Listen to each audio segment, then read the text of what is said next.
భారత star wrestler Vinesh Phogat కు పథకం వస్తుందా లేదా అంశంపై ఉత్కంఠ కొనసాగుతూనే ఉంది.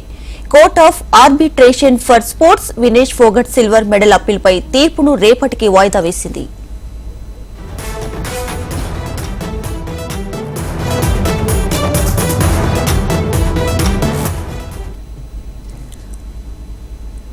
భారత స్టార్ రెజ్లర్ వినేష్ ఫోగట్ కు పథకం వస్తుందా లేదా అనే అంశంపై ఉత్కంఠ అయితే కొనసాగుతూనే ఉంది. Court of arbitration for sports Vinesh Phogat silver medal అప్పీల్పై తీర్పును అయితే రేపటికి వాయిదా వేసింది.